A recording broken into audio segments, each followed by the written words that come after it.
All right, quick introduction to myself here. My name's Joe Furla. I've been here at Enable for about 7 years.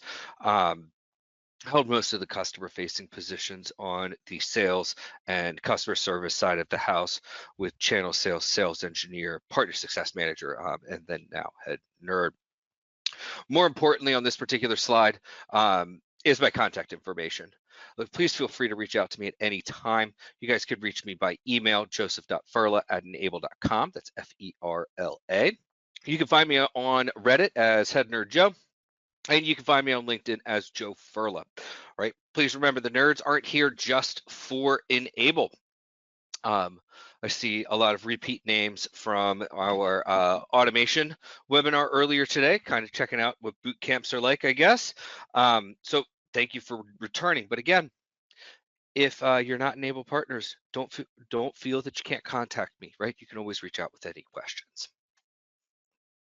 All right, a couple quick announcements we'll go through, and then we will dive right into the reporting.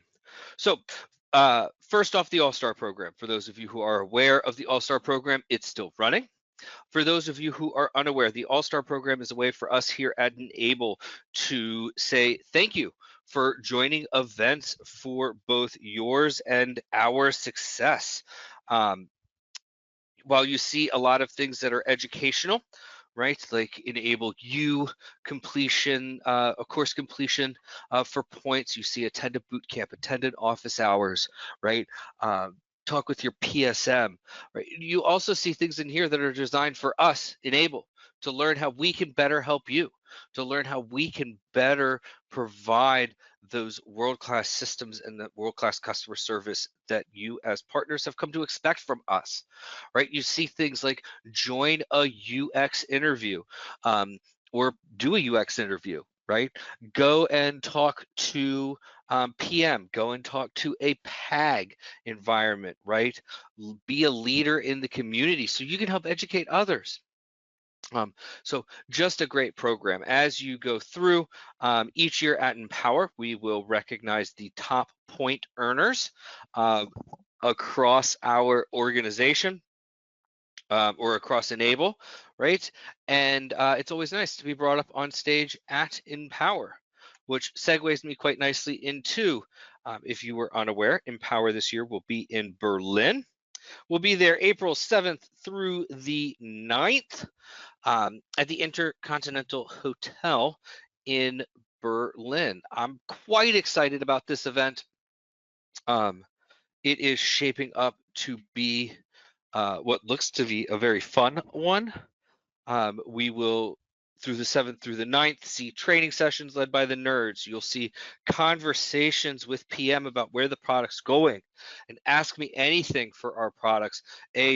What ideas should we be listening to? Kind of rolled into the AMA, right? You'll see our C-suite from John Pags to Mike Adler to maybe Dave McKinnon, our CISO, right? You'll see our VPs like Laura Dubois. You'll see PM like Brian Backey. David Weeks, of course, will be there as a VP if you know him. But there's just a slew of folks at Enable that's a good meet and greet. We also are proud to announce there is a pre-day event on the 6th, and that event will be either part of Stephanie Hammond's Sales and Marketing Boot Camp series, which will be, I believe it's a 3 or 4 hour event, or you can join myself and Lewis Pope, or you can join Jason Murphy and Paul Kelly to do the Insight and Incentral certification events. Those certification events do technically begin on March 27th with some of our, we'll call it pre-event learning, as we go through a series of 4 1-hour sessions, March 27th through April 3rd. And then, of course, the pre-day event, we will look at doing a study session, a Q&A session, and then the certification itself. So quite happy for what's happening in Empower or at Empower this year. Which leads me to the real reason we're here. 5 reports in Insight that we should be using if you're not already. If you're already using them, hopefully we can provide some insights into those reports. And as always with these really quick, like hour-long boot camps, I don't quite have an agenda because let's be honest, the title says it all. We're going to take a look at 5 reports that I have seen most of our MSPs successfully use in the real world, and that I use successfully in the real world, and I think are invaluable to our functioning with our end users and internally. 3 of the reports are going to be mostly exterior facing with some internal use. And then 2 of the reports will be primarily for internal use. So we'll go ahead and we'll start off with the first report. This one is almost entirely external facing, and it's going to be the executive summary report. Okay. The executive summary report is the basis of what we should be going over inside a QBR for at least the first 15 to 30 minutes, right? Do I expect your QBR to be all retroactive or past looking? Hey, see what I did? No, I don't. That's also not what you should expect. QBRs are designed to be a quick review with business planning and forward-facing items. After that, it is a quarterly business review, not see what I did meeting. But this is the basic report we'll bring to that QBR. It is quite nice in that it very simply and very easily shows your clientele what you have done. It is a very good general overview of what you've done over the past month. And it comes with a nice little glossary. So again, our end users are given something that's easy for them to understand. That being said, there are some downsides to it, as there are to every report, right? It does have some gaps when it comes to Mac devices that we'll talk about, and sometimes the math. How we're looking at coming up with the metrics inside the report can be quite finicky.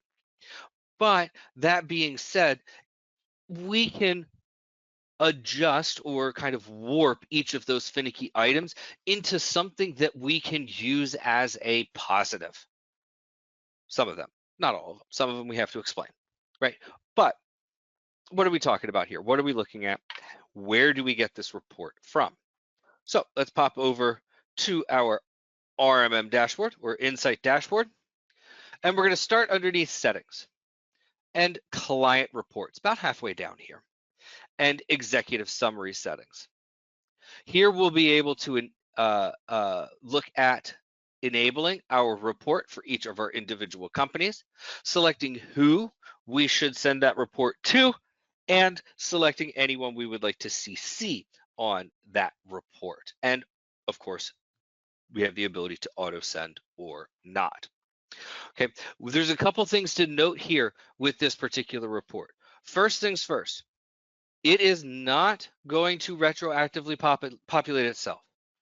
If you come into the dashboard on January 28th and you go, man, this executive summary report looks cool, and you click the button to enable it, great. You'll get January's report. If you wait until February 1st to enable that report, you're not going to get January. You'll start reporting February. Okay. Reason is this is pulling a lot of data, it's pulling a lot of information, and it doesn't like to generate in the past. Now, the other quirky thing we're going to see with this particular report that we need to be aware of is it generates not on the 1st of the month, but on the 4th of the month. Okay, so as we are going through our reporting, please be aware that you will get it the 4th day of the month. So January's report generates February 4th. Okay. It will show branding as you need as well. So if your dashboard has been customized, your executive summary will show the branding. So how do we get there? Well, we get to the executive summary by coming to reports, client reports, and executive summary report. There you'll be able to choose your client, and you'll be able to choose your year and month. So you'll note here, I go back to 2020, and I'm able to pull all of my months from, well, let's see, go back to 2020. Let's see when I actually enabled it. Ah, look, November 2020. That's when I pulled the report for the first time. Or sorry, December of 2020. All right. So let's go take a look at our most recent Company One report, and we'll expand out here. All right. So this first section of our report, it's called the health score. First things first, when we see this, we need to take our health score with a bit of a grain of salt. I namely say that because when we see a percentage out of 100, more often than not, our brain, because we all went to school and possibly university or college, we immediately click into the A, B, C, D, E, F grading scale, right? And depending on the institution you went to, you were on a 10 or 7-point scale. Right? I myself was on a 7-point scale, so I see an 87 and I immediately go, that's a B, right? And we need to break ourselves of that. The health score is going to be graded on a 20-point scale. So 80 to 100, we are going to call that good. 80 to 60, we are going to call that needs improvement. And below 60, okay, unless it's the first month you've brought a client into the dashboard, and even then, you still should be above a 60. We're going to call below a 60. You probably need to rethink your contract and what you're doing inside the dashboard because it's not coming out the best. Probably not meeting SOWs. Okay. Now, why do we say that 20-point grading scale? Okay. And we're going to see the reasoning behind that for 3 sections that play into the health score. The first section is going to be web protection. Web protection is not supported by Mac. That means no matter if you have a Mac on your or in your site or client and you have Windows devices that have web protection, you're never going to score 100 here. Your coverage score, which is how many of the devices have that particular feature turned on, will never be 100. So in my particular instance, I have 5 devices at this client. 2 of them are Macs. They don't have web protection, so I get a 60%. Okay.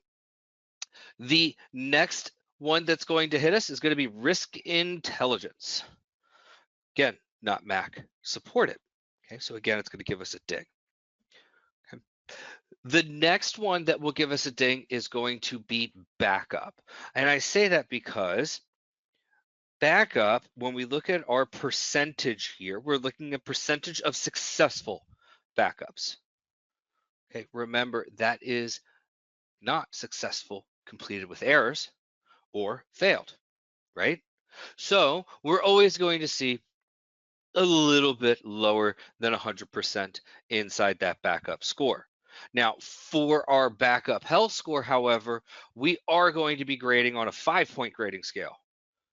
We're doing that because if you've got less than 95% successful backups, something's going wrong. Somebody's turning off their device at the wrong time. The devices aren't properly communicating. You're not allocating the proper resources to backup. Something's happening. And the reason we're being so stringent with our grading is because if you don't have close to 100% of your backups available, a disaster recovery event becomes very, very, very difficult.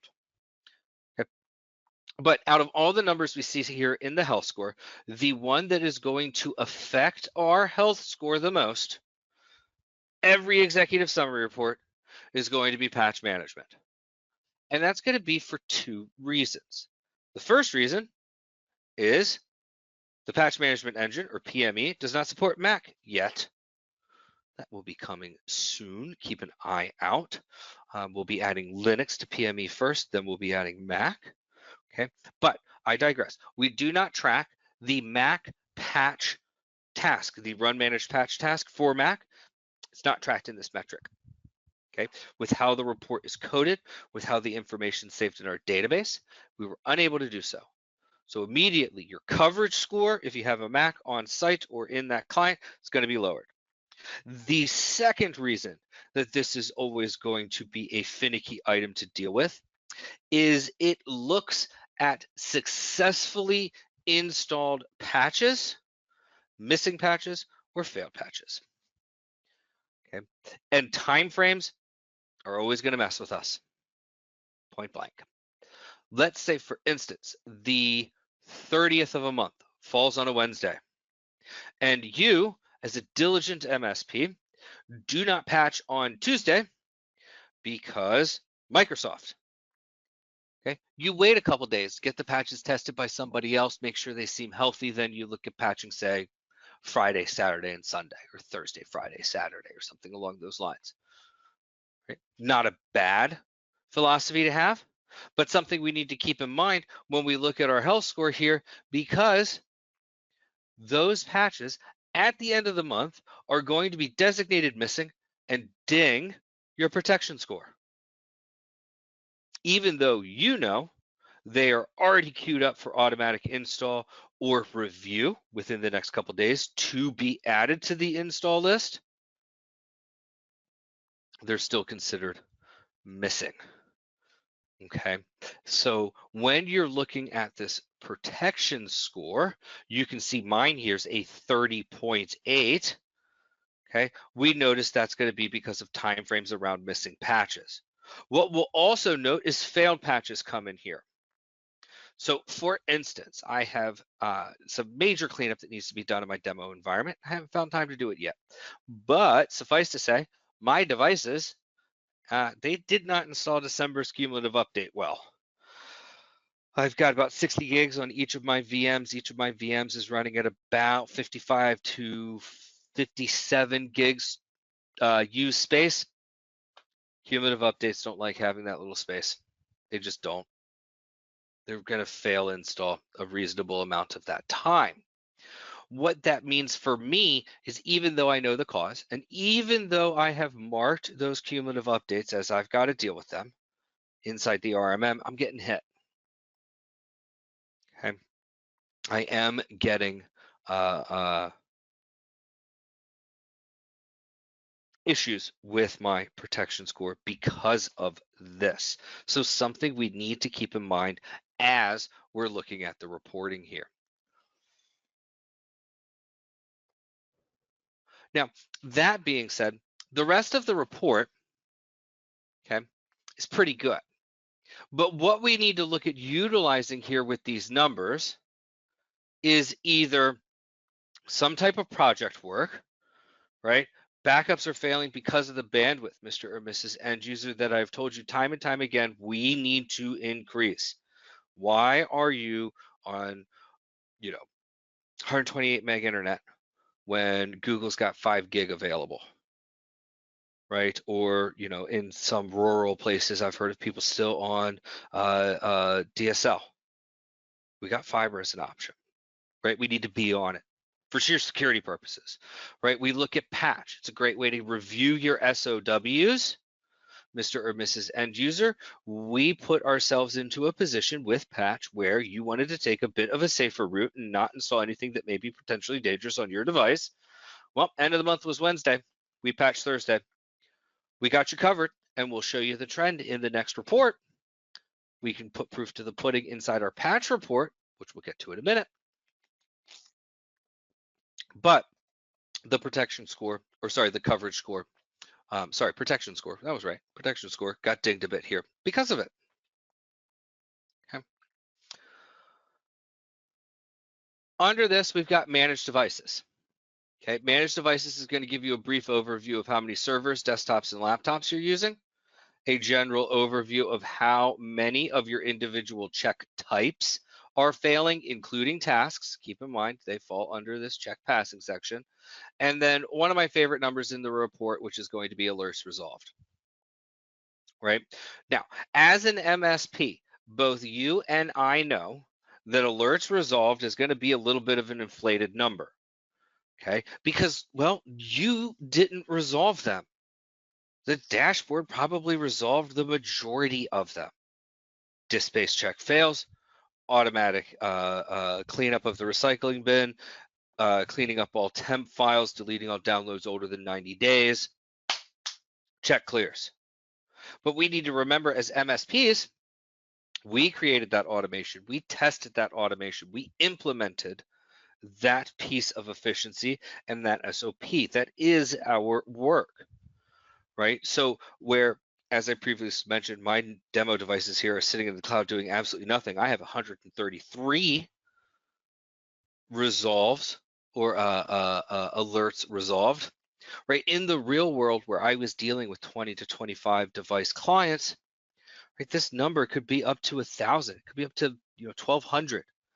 It shows value. Look how much I'm doing for you, and take credit for it, even though it might not have been manual work. You've done the work on the back end through automation, through maintenance, through all of these other processes you have to accommodate that resolution. It also is a nice way to drive home to your end users, well, why they need you. Do you really want to deal with 133 events, Mr. or Mrs. End User? Probably not. The next section of this report is going to be our protection effectiveness.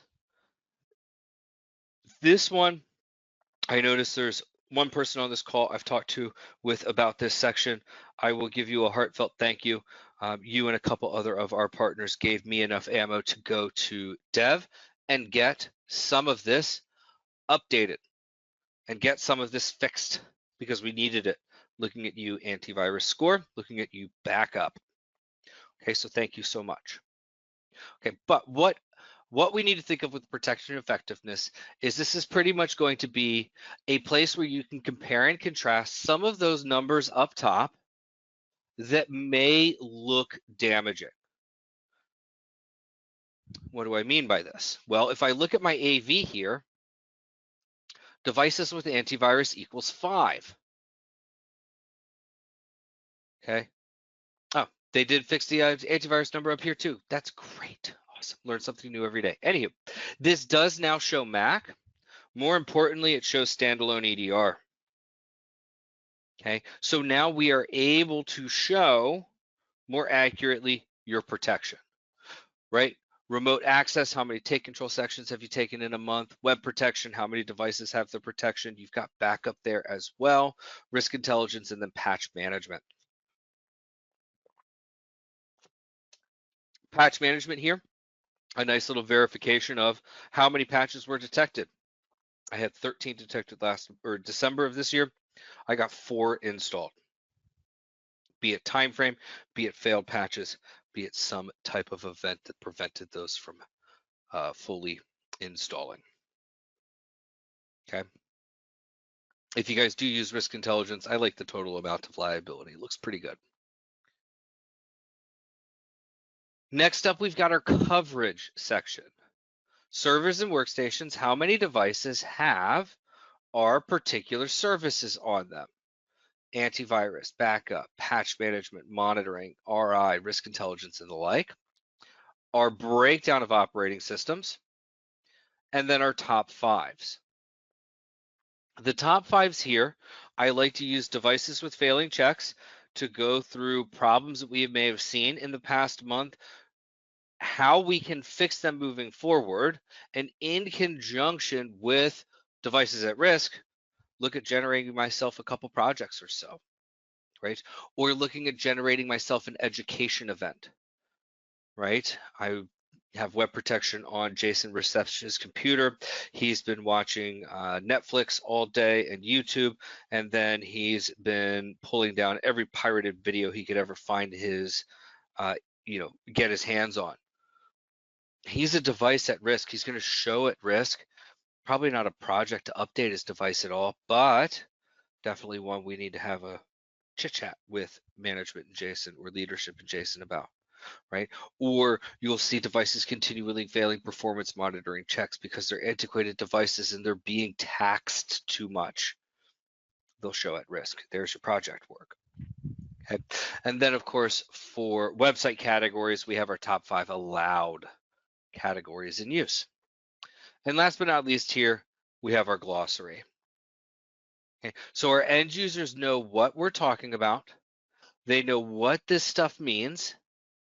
And they can come either prepared with questions or feel more comfortable asking you questions as you're going over this report. Okay, so it lends itself to be a conversation. It lends itself to starting your QBR with a conversation about what we've done, but then transitioning that QBR into a conversation of what should we be doing in the future, right? The best QBRs I see from MSPs, to kind of break down the structure here again, is going to be anywhere from 15 to 30 minutes about what I did for you in the past. And then the rest of that QBR, be it another 30, 45 hour, 2 hour long session, depending on how in depth your QBRs are, right? It is going to be future planning, quarterly business review. It's planning, okay? The MSPs I see successful with QBRs generate project work. Right? The most successful MSP I've ever seen do a QBR, they had a 3-hour event where they took their client to lunch. Now, look, admittedly, that takes a lot of bandwidth. I'm not expecting everybody to do that, but they would take their client to lunch after the technical side of it was up. And during the business planning portion of this, they would be speaking 3, 4, 5 years out. Okay. Because the stuff that's taking place within the next 12 or 24 months, that's not a business plan. That is, what should your business be doing today, right? And just wildly successful in that project generation, and then wildly successful in their customer support. It was quite nice to see. Okay. Second report here. Again, external facing, but it's going to come with some internal uses. Okay, and that's going to be our patch management report. Okay, it's a very simple, easy report to read, to use. I think it fits quite well into the QBR motion, and it can be customizable whether you're showing externally or internally. Okay, it's very detailed. It includes links to patch detail if you need it, or if you're using the XML version of the report. And again, it goes part and parcel with our QBRs. So everybody should be generating this. Now, the cons of this, well, one of them being it's very detailed. So when we export to CSV or Excel sheet, it does become a bit hard to read. Okay, and then the con again is always going to be that PME supports Windows devices, not Macs or Linux yet. So if we support Macs, we will have to run a separate report through patch management. But let's take a look at our overview report for today. So I go to reports, patch management, select my client, select my format, HTML, CSV, XML. Select how I would like to group by device, patch, or status.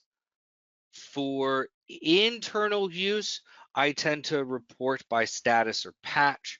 For external use, I'm grouping by device. Okay. The reason being is I don't need my text to know what's installed. I don't need my text to focus on what's pending. And while I may be able to remove them here, I probably still want them to have that information. But I want to group by status. What's missing? What's failed? What needs a reboot, right? Group by patch. What happened with that cumulative update? Where is it sitting? But for my clients, probably individual device. That's what they really need to know about. How are my individual devices working? At least that's what I used in the real world.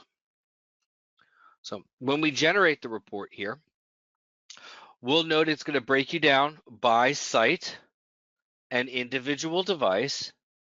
Okay, and it's going to show you all statuses of patches that you have on that device. So we'll look at the 0012 device here up top to kind of go over this report. Okay, in yellow, bright and bold, we're going to see our missing patches.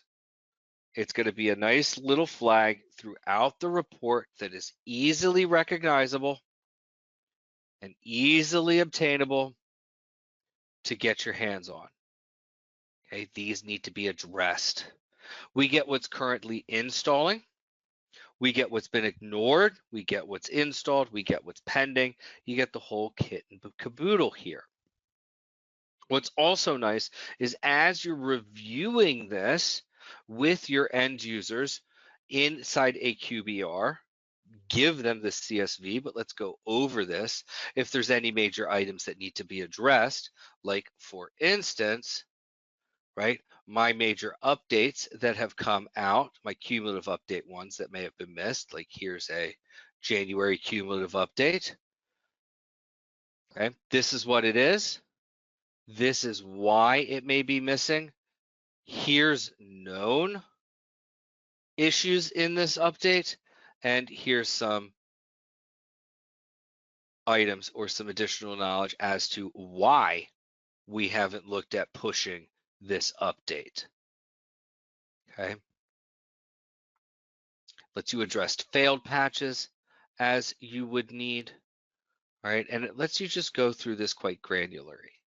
Okay, again, explaining that score a little bit better, but talking about how you're going to remediate in the future, which is quite nice. Internally, I think it goes without saying, uses for this report are going to be Mr. or Mrs. Tech or engineer. Focus on these. What's missing, what's failed, those should be your first hits. What's been ignored, do your research, figure out if we need them. Let's get them handled. Okay. So going through those patches makes upkeep quite easy when we come in with our reporting there.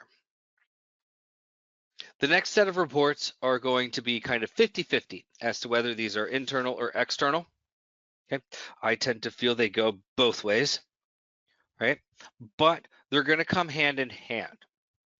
One, because we are transitioning to a different style of UI inside the RMM or inside Insight. Fusion is coming. Okay, for those of you who haven't heard about it, you can go on our website. You'll see a statement from Mike Adler talking about Fusion and our philosophy and ethos behind it and why we're doing it. Okay, for those of you who know about Ecoverse or Fusion, I probably should call it Ecoverse because that's what everybody else is calling it. The device inventory dashboards or the asset dashboard or the dashboards we've seen inside the RMM are going to give you a nice little preview of the UI style inside that new UI. Okay. And we've already seen a lot of this Ecoverse stuff come out, right? Not only in the dashboards, but we've got Unified Agent, we've got the PME engine being the same across N-central and Insight, we've got the take control engines being the same across N-central and Insight, right? We're looking at updating our APIs, right? We're going through a lot of these motions to start this Ecoverse migration. Okay. So if you need to learn more, you can always reach out to me. Okay, or again, our website has that statement by Mike Adler. But we've got two reports we want to sit at here. And I like combining them because they each control something that the other's missing. Okay, asset tracking is going to be the biggest of the two reports. It is incredibly detailed. It shows hardware and software in great detail. Okay, some stuff around the OS is lacking. Some stuff around the device itself, IP address, MAC address, that kind of deal is a little bit lacking. Okay. And because it's an XML data dump, it's pretty difficult to parse. I would suggest looking at Power Query. Talk about that in a second. Okay. It pairs nicely though with the device inventory. Device inventory is quick, it's easy to use, it can be exported, you can use it to filter and view results inside the North pane, and it gives you a metric ton of OS information and device information that's skipped inside the asset tracking. But the downside to just the device inventory is it focuses primarily on the OS and device statistics. There's very little software information in there. So when we look at them together. And we'll start with the device inventory dashboard because it's the simpler of the two to deal with. And it's what it's going to say. It does what it says, blah, blah, blah, and it does what it says it is. It's a device inventory in dashboard form. It's going to show you how many devices you manage, servers, laptops, workstations. It's going to show you your OSs, operating systems that you have, okay, device models that you're utilizing, break down your devices by RAM. And then down here, it's going to show you your devices, not only who owns them, what's their name, where do they sit site-wise, a brief description and who was the last login, but we're also going to show you MAC address, internal IP address, external IP address. We're going to show you OS version, right? Install date for that particular version. Quite a nice statistic there. Okay, we're going to show you serial number for that device, manufacturer, processor information, BIOS information, RAM, device age, and then your scan times. So this is a quick hit into things like I need to find every Windows 10 device or every Mac device or whatever I would like, utilizing filters. So here, let's just come to add condition, OS.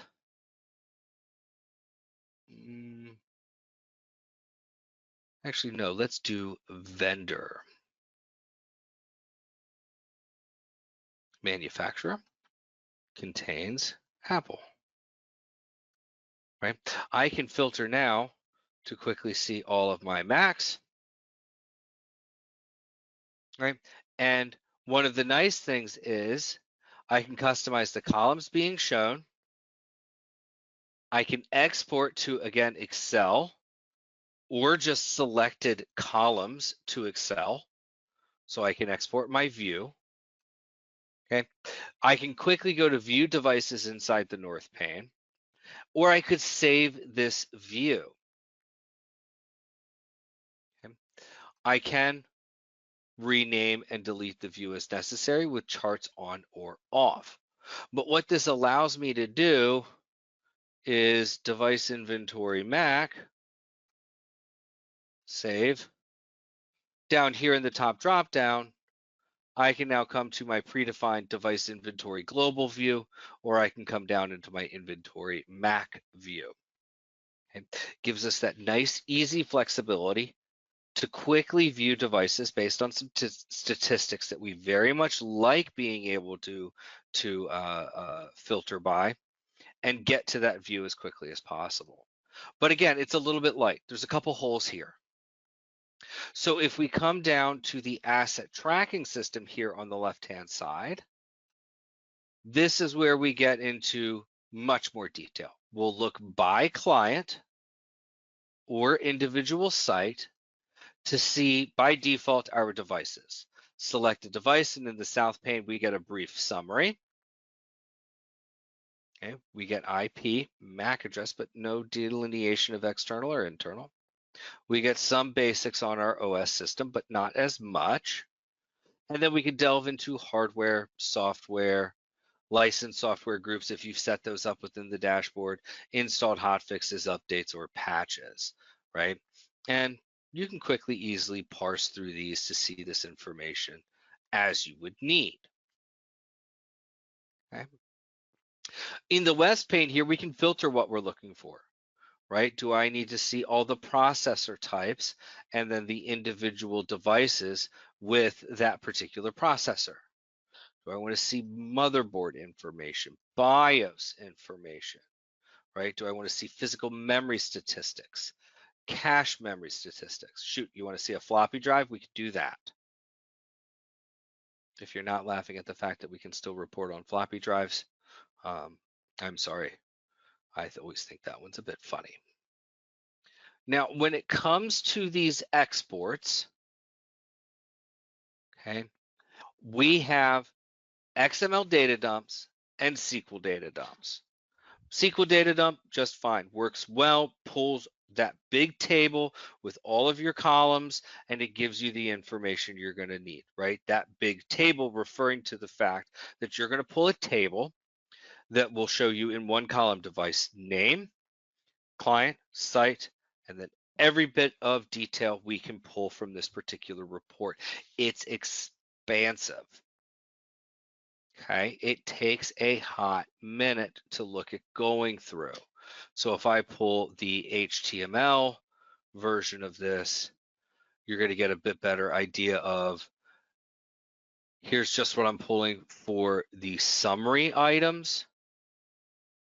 Okay, when I pull in the full data dump, everything gets added to that. Okay. Now, we are saved a little bit by in the user guide. If we come to reporting,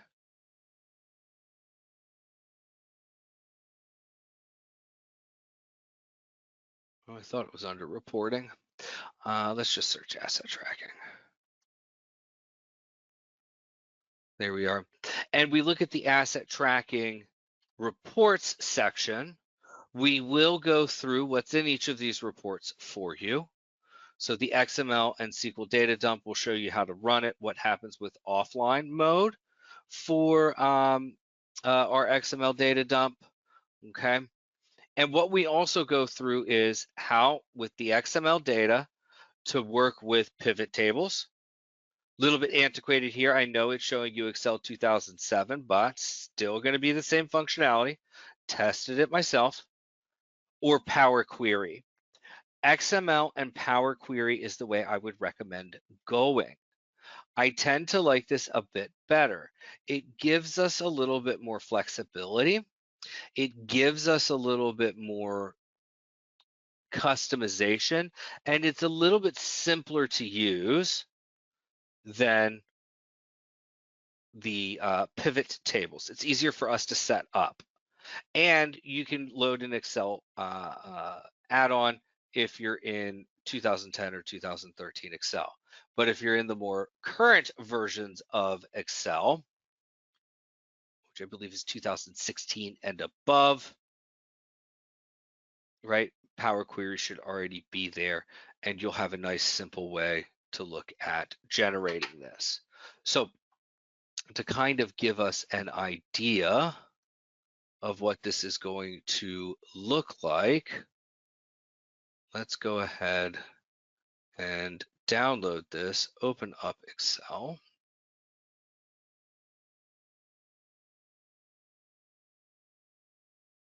Dun, dun, dun, dun. Create a blank workbook.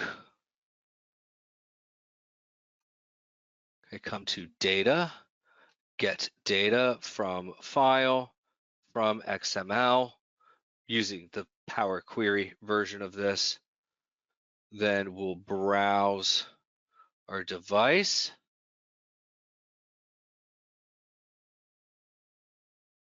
There's my downloads. I went too far.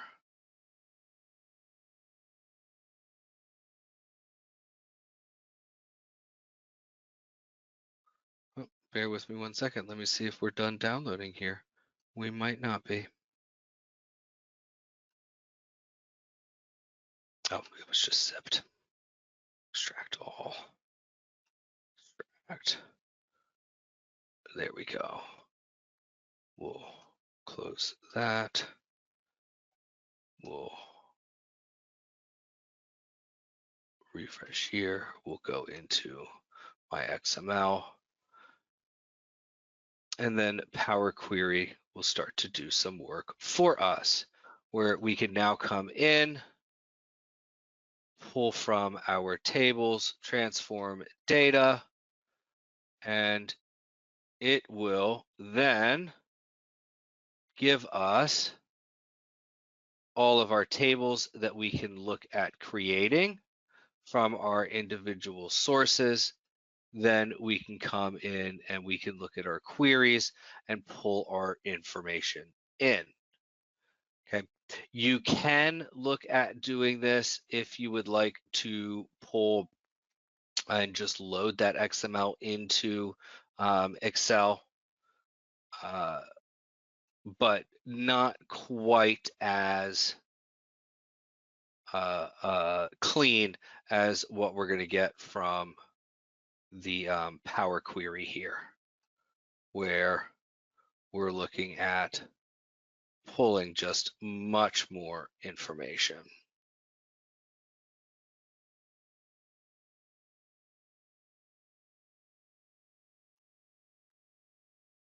Okay, and then underneath table here, you can see a bunch of the information that we'll be pulling. So we'll close and load all of that information, come down, and we can start selecting through our query. And I only have one row loaded right now, but of course it will continue to pull more in. Okay, any questions on that? Again, the documentation will walk you through quite nicely. So 2 good reports that we can utilize in tandem to pull a large amount of information. All right, the next 2 reports that we will use in tandem are going to be nigh entirely internal. Okay, these are more often than not used for internal auditing purposes, and it's used for things where we can see what's deployed in Insight with what policy when we're auditing things like, say, an install, or we're auditing things like a migration from MAV to EDR, or moving from fully managed to asset tracking only, or from asset tracking only to fully managed. Okay, it's not the best when they come to exporting. And again, like previously mentioned, they do need to be used in tandem, but they are quite nice reports. Let's exit out of the user guide here, where I can come into reports, device inventory, we'll click generate, and while that's running, we'll come to reports, feature policy, and while that's generating, we'll take a look at our inventory. Our device inventory is going to list every device, the agent they're on, whether they need to be rebooted, their check frequency, all of the checks and task types that are applied to those devices, if they have a site concentrator, what services are selected, web protection, EDR, managed antivirus, take control, remote background. You get where we're going with this. What do these devices have on them? What is activated on them? Should we be looking at any laggards here that we may need? Okay. Then we can cross-check that with our device inventory.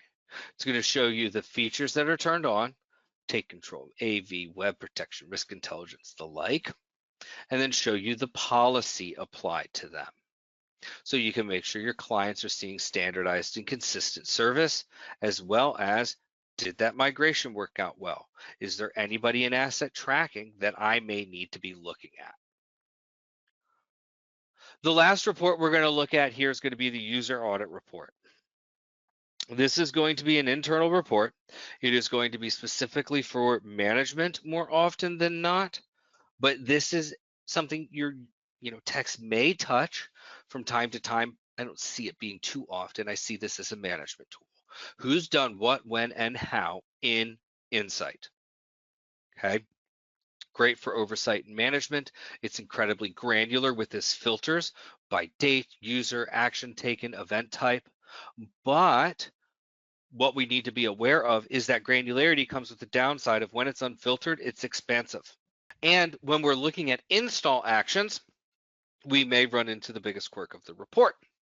And that is, if you created the remote worker installer, but somebody else took it and installed it, your name is on that installer because you created it. So something to be aware of as we're going through the audit. So I come reports, user audit report, and I'm just going to generate the whole thing. Okay, we'll see date and time, year, month, date, time down to the second. You'll have to cut us some slack here. The seconds can be off, but typically outside of that, the timestamp is quite accurate. Okay, we'll see our action denoted by edit, add, delete, or run. Okay, so you can see all actions, add, delete, edit, run. Action here is a very rare one, but what that tends to be is going to be something around the downloading of an agent, the downloading of a site installation package, something along those lines. And then we'll see our events. So actions are the big thing. I've added what type of an event? Do I need to see checks that have been added? Do I need to see services that have been added or removed? PSA ticket actions, SNMP checks, web protection policies, right? The whole nine. Okay, everything done through the RMM gives you some type of trackable item here. Okay, even going down to things like device management for Apple. So a very nice report so you can track to make sure your employees are doing the proper things. If an end user complains about something, you can see who may have taken actions for that device. Okay. And it's filterable by time frame, and it does go back in time until the creation of the dashboard. Okay, you can control columns as you would need, export or print as you would need. Okay, so just a quite nice auditing system within the RMM. Okay, so in our hour, that brings us through our 5 quick and easy reports that we can be using or we should be using within Insight RMM. Okay. A lot of these I do see get used quite frequently. Some of them we may not have touched. They're going to be valuable. It's been a pleasure to have you folks here at the boot camp today. I do look forward to seeing you in the future at some of our additional boot camps. Please do keep in mind as well, there has been a large push with marketing to also look at offering what we call master classes. Master classes will be an hour event as well. Okay, and they're going to cover a lot of the similar topics that we see inside boot camps. And we are seeing those, I don't want to say taking over for boot camps, but running an addendum. So if you see something called a masterclass in our events page, keep in mind it's still the nerds. Okay, it's just under a slightly different heading. All right, and then office hours, of course, will continue to run as regularly scheduled. Again, it's been a pleasure. Thank you so much for joining today. We'll see you in some of our upcoming events, and we'll talk to you later. Bye-bye.